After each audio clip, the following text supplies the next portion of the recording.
Now available in paperback and e-readers. Isis, Bride of Dracula. Goddess Next Door and John Haynes team up to take on the Dark Vampire Lord in this action-packed Isis series adventure. Get Isis, Bride of Dracula in paperback and e-readers at online booksellers today. After watching the trailer for that so-called Two Dope Queens special on HBO, I have to ask the question, what happened to black comedy? How did we go from having the kings of comedy in 2000 featuring comedians like Steve Harvey, Cedric the Entertainer, Bernie Mac, and D.L. Hewley to the coons of comedy, which is what I'm seeing on things like this Two Dope Queens and shows like The Mayor?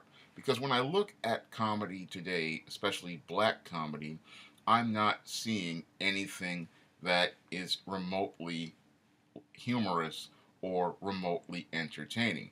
Instead, what I'm seeing is a modern day minstrel show, and in these modern day minstrel shows, instead of white people putting on blackface, I'm seeing black people going out here and acting in the same way those white supremacists would when they would put on blackface and present themselves in a caricaturized fashion, making a mockery of black people.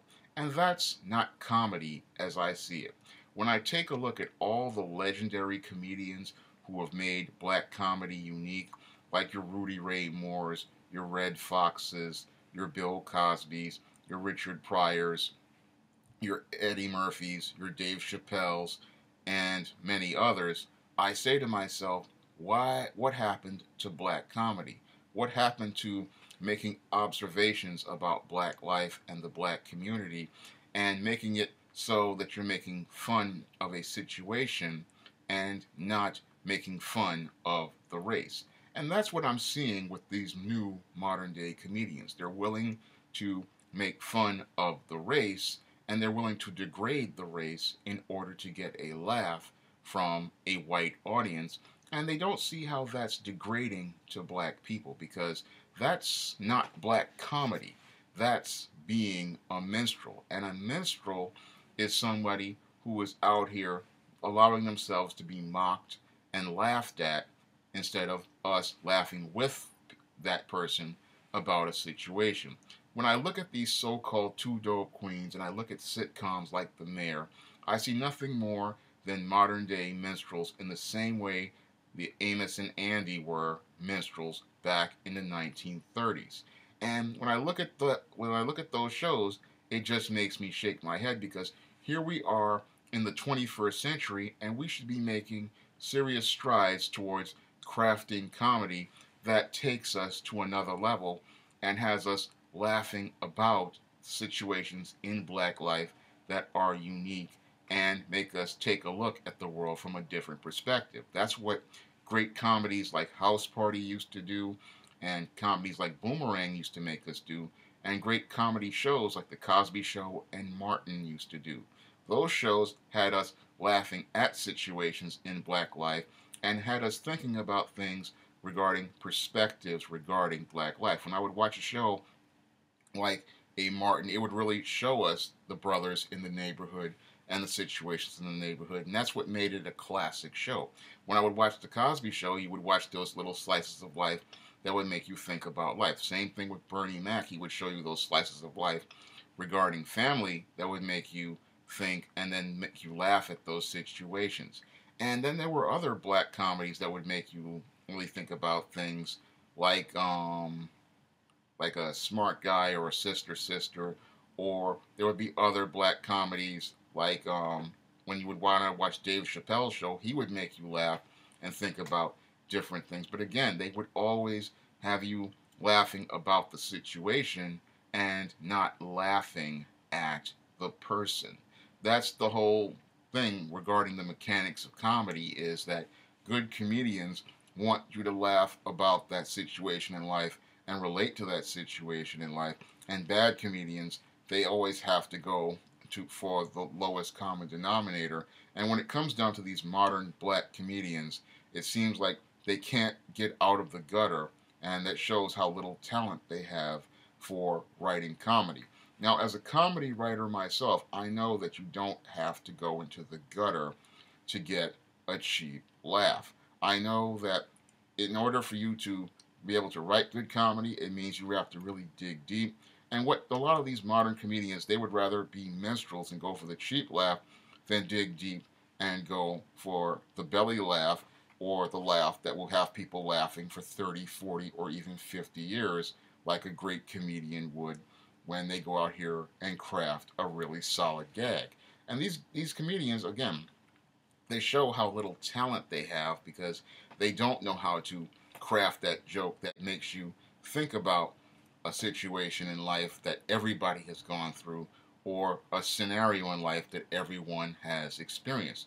And really skilled comedians, they can make you do that, and really skilled comedy writers can really make you do that. I remember when I was writing episodes of my All About Nikki the Fabulous first season, I was sitting there thinking about all sorts of situations that I saw and experienced in high school. And I also thought about things that other family members taught me about what they experienced in high school. And I used that to write part of that script.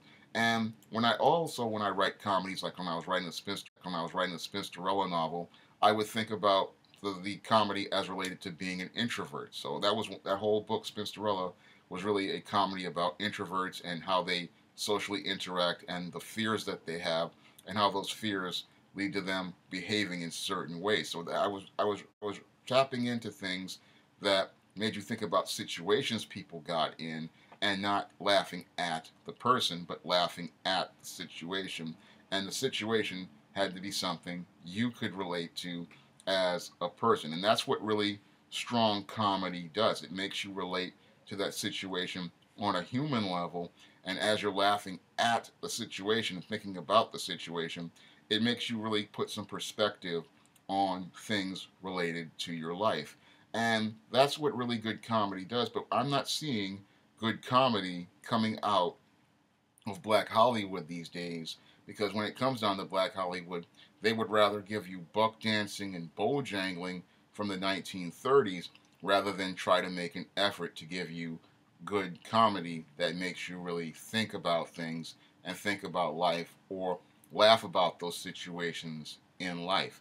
These people don't know how to do real serious comedy, and sadly, the art of black comedy has really fallen off, because I've seen black comedy and it has really declined from the days of Eddie Murphy. It's like Eddie Murphy's era was the plateau, and everybody wanted to be like Eddie Murphy for a time, and nobody really wanted to try to elevate things. I mean, Bernie Mac, in the short time that he was allowed a push in Hollywood, he made an effort to try to elevate things, but ever since then, everything has been in a real serious state of decline. And as it relates to black comedy, we're not getting comedy anymore, we're getting cooning, and people are thinking cooning is comedy, but cooning is not comedy. Cooning is a way of degrading black people, whereas comedy uplifts black people, and it elevates people to another level, and it allows us to see black people as human, and it allows us all to laugh at the situations in the black community and laugh about those situations, and see those situations in a way that makes everybody see black people as people, and see those situations in black life as something special and unique. If you want to see some of my African American comedy, you can pick up All About Nikki the Fabulous first season, or you can pick up Spinsterella on Amazon.com by clicking the link in the description box. That's all I have to say for this video. You can comment, rate, and subscribe.